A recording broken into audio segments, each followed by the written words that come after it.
जो आम आदमी भाई साहब ने बोले, मैं खैर इनके नाम नहीं जानता हूँ, लेकिन अरविंद केजरीवाल जी को मैं बहुत पहले से जानता हूँ।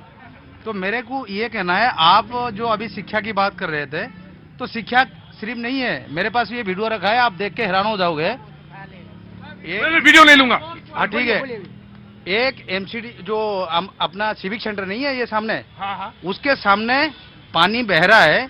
मैंने वहाँ के लोगों से, मैं सुबह जॉगिंग के लिए गया था, तो वहाँ के लोगों से पूछा, भाई साहब ये पानी क्या पानी, ना सुबह शाम बहता है, मैं कितने दिन से, बोले 2 से 2.5 महीना हो गया। और वो पानी इतने प्रेशर से मारता है कि सुबह से शाम तक मैं ख्याल पे 2 टाइम पे राइट टेकन योर पॉइंट। मैं जो इलाका ये बता रहे हैं वहाँ बीजेपी की पार्षद है। राइट ठीक। प्रतीक जी, बात शुरू हुई, आज का टॉपिक था अम्बेडकर जी। अम्बेडकर जी का अपमान अब नहीं सहेगा हिंदुस्तान, अब नहीं सहेगा हिंदुस्तान। और जहां गए सारे लोग हैं, जहां तक हाँ। भारतीय जनता पार्टी की कथनी और करनी में फर्क है। हमारे देश के गृह मंत्री, माननीय गृह मंत्री इस प्रकार का बयान देते हैं और इधर ये बयान देते हैं। मैं अब ध्यान भटकाना नहीं चाहता। जेपी नड्डा जी जो इनके अध्यक्ष हैं, वो पूर्वांचलों की क्या बात करते हैं दिल्ली में। तो कहने का मतलब है इनको संभल के बोलना चाहिए।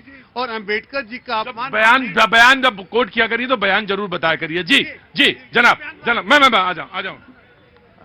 प्रतीक जी, पहले तो मैं कहूंगा कि देश में अत्यंत ही एक डरावनी स्थिति है, क्योंकि हमारे लोकतंत्र के शीर्ष इकाई अगर पार्लियामेंट के बाहर इस प्रकार की स्थिति पैदा होती है, बिल्कुल, और विपक्ष के नेता पर संगीन अपराधों में मुकदमा दर्ज होता है और दोनों पक्षों में उपराष्ट्रपति और विपक्ष के नेता के विरुद्ध के बीच तूतू में हो जाती है, तो इससे भयानक स्थिति कुछ हो ही नहीं सकती है। I agree. कम से कम अंबेडकर तो छोड़िए, किसी ने भी भारत में कल्पना नहीं की थी कि भारत इस दशा में पहुंचेगा कि राजनीति में, मतलब अगर मैं पूछ रहा हूं, मैंने गिरावट नहीं है ये।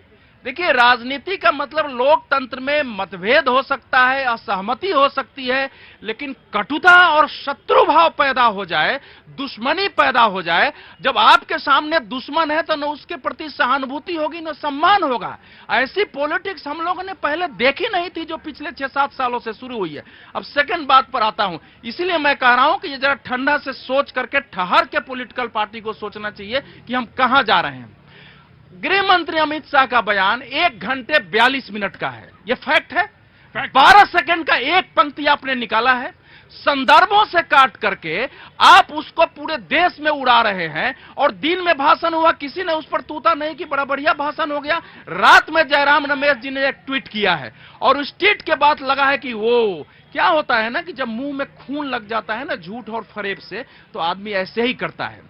चूंकि चुनाव के पहले आपने कहा संविधान खत्म हो जाएगा, आरक्षण खत्म हो जाएगा और आंशिक सफलता मिल गई, तो अब लगता है कि इसी प्रकार से पॉलिटिक्स करेंगे तो आगे बढ़ेगा। तो ये इससे घटिया, इससे अनैतिक, इससे पाखंडी, झूठ और फरेब की राजनीति नहीं हो सकती है। ये विषैले और कसैले राजनीति से देश नहीं चल सकता है। अब मैं दूसरी बात पर आ रहा हूं। इस समय मैं पूछता हूं कि राहुल गांधी जी बाहर फूल दिखाते हैं ना, चलो आपकी गलती नहीं भी थी, लेकिन हम आप भी चलते हैं, आंदोलन करते रहे। अगर कोई सामने वाला गिरता है, पुलिस वाला भी गिर गया, तो उसको भी हम लोग उठाते हैं बाद में। कोई विरोधी गिर गए, क्या हॉस्पिटल में राहुल गांधी राम मनोहर लोहिया में जा सकते थे, बयान था वहां दे सकते थे कि हमको दुख है, बाद में आप लड़ते रहते। तो अगर गांधी जी को मानते हैं तो इतनी मानवता अगर आप नहीं दिखाते हैं तो आप क्या देश के नेता होने लायक हैं? वो मतलब बड़े नेता हैं देश के नहीं। मैं जो अब मैं अम्बेडकर पे ही आ रहा हूं आपके पास। प्रतीक जी, मैं सिर्फ अवधेश जी की एक बात में एक सिर्फ एडिशन कर देता हूं। ये जो मानवता की बात कर रहे हैं, मेरा नेता तो 4000 किलोमीटर चल के मानवता का ही पैगाम देके जा रहा था। इनके देखिए, इनको माइक दे दीजिए, बिना माइक के कमेंट्री का कोई फायदा नहीं। तो प्रतीक जी देखिए, जिन नेता के बारे में बात कर रहे हैं वो देश के प्रधानमंत्री हैं। मैं नहीं जिक्र करना चाहता था लेकिन कर देता हूं। गुजरात दंगे के बाद आप ही जैसे किसी साहसी पत्रकार ने पूछा था ना कि वो मुसलमानों की जो हत्या हो गई, डेथ हो गई, उस पर आपकी क्या टिप्पणी है? तो बोले रोड चलती है, रोड पर चलते हुए कुत्ते का बच्चा भी मर जाता है, तो जितना दुख वहां हुआ उतना वहां हुआ। तो संवेदनहीन व्यक्ति के बारे में ज्यादा झूठ। पहली बात है राहुल गांधी जी की भारत तोड़ो यात्रा जो थी, आप पूरा मैप उठा के देख लीजिए।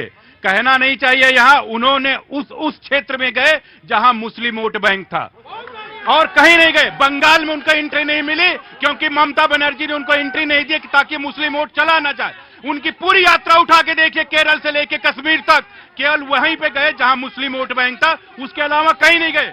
राइट, मैं आया, मैं आ रहा हूं, एक मिनट, वन बाय वन। प्रतीक जी, मैं पहले दिन भाई साहब को धन्यवाद दूंगा, जो सारी जिंदगी तो राजीव गांधी इंदिरा गांधी करता ना, इतिहास में पहली बार जो अम्बेडकर का नाम ले रहे हैं, पहली बार है। नहीं तो आप देख लीजिए इतिहास उड़ा के,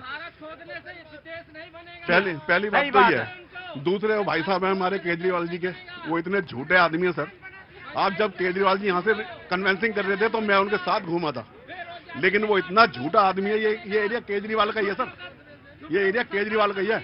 आप देख लीजिए कितना काम कराया उसने। Right, taken your point. आम आदमी पार्टी, देखिए, मैं सिर्फ दो चीजें कहना चाहता हूं। एक तो जो भारतीय जनता पार्टी ने जिस तरीके से खुद ही जिक्र कर दिया, आयुष्मान योजना और संजीवनी योजना पे ले आए थे, तो पता होना चाहिए फिर उस बात को लेके भी। आयुष्मान योजना में फोटो तो मोदी जी छपवाते हैं कार्ड के ऊपर अपनी, लेकिन उसकी कंडीशन क्या है? 5 लाख तक खर्चा देंगे सिर्फ। और कैसे देंगे? अगर आपके घर में फ्रिज है तो आपको नहीं मिलेगा, अगर आपका बिजली का बिल 1000 रुपए तो आपको नहीं मिलेगा, अगर आपके घर में बाइक है तो आपको नहीं मिलेगा।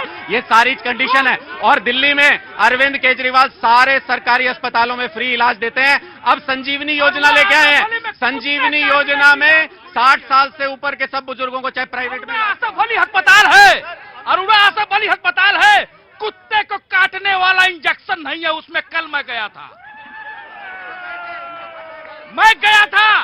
मेरे बच्चे को कुत्ता काटा हुआ है साहब, आज 3 दिन हो गया, 4 दिन कुत्ता काटा है छोटे वाले लड़के को।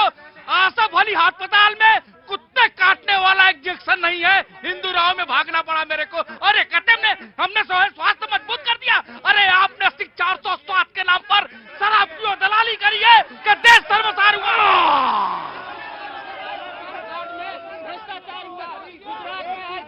One by one. मैं जरूर आऊंगा, मैं आऊंगा। लो, आराम से। बातचीत का सिलसिला बिल्कुल मैं जोड़ूंगा। आप अंबेडकर पे एक बात कहना चाह रहे थे, मैंने आपको काट दिया। वेरी क्विक, मैं ब्रेक पे जाऊं। ये तो क्विक वाला बड़ी समस्या हो जाती है ना पॉलिटिकल। टेलीविजन में तो यही है, क्विक है। मैं जानता हूं। हाँ। ऐसा है कि देश में सबसे ज्यादा समय तक शासन करने वाली कांग्रेस पार्टी 55 साल। अब एक प्रसंग नहीं बता सकती है जब उसने बाबा साहब का सम्मान किया। मैं तो कहता हूं एक प्रसंग बता दीजिए। दूसरी बात कि जो सुनिए, जब कैबिनेट का पहला नाम हुआ था तो गांधी जी के पास गए, उसमें अंबेडकर जी का नाम नहीं था। गांधी जी ने कहा कि भैया अंबेडकर का नाम क्यों नहीं है इसमें, जबकि गांधी जी के कटु आलोचक थे अंबेडकर। उसके बाद अंबेडकर जी का नाम आया। और तीसरी बात आपको बता रहा हूं कि जिस हैसियत में कांग्रेस थी, वो चाहती तो अंबेडकर जैसे व्यक्ति को बिना लड़े हुए भी पार्लियामेंट में लाया जा सकता था। तो आपका समय आपको, और उन्होंने त्याग पत्र क्यों दिया था? केवल हिंदू कोड बिल नहीं था। जो लियाकत हुसैन जब आए, लियाकत हुसैन ने जिस प्रकार से समझौते किए और बाबा साहेब कह रहे थे कि वहां अनुसूचित जनजाति के, अनुसूचित जाति के लोगों का पाकिस्तान में जबरदस्त उनको मुसलमान बनाया जा रहा है, उन सबको भारत लाइए, मुसलमान बन गए हैं तब भी लाइए, फिर से उनको दलित बनाइए, उनको नागरिकता दीजिए। और उन्होंने समझौते से उनकी रक्षा पाकिस्तान पर छोड़ दिया और उस पर उन्होंने पूरा लेख लिखा है। अब अगली बार है तो मैं डेट वाइज उनके पत्र को कोट करके बोलूंगा कि उन्होंने क्या क्या कहा है उसके बारे में। और अंबेडकर जी की बात मानने वाले कम से कम मुस्लिम आरक्षण की बात इस देश में नहीं करेंगे। मैं चाहता हूं राइट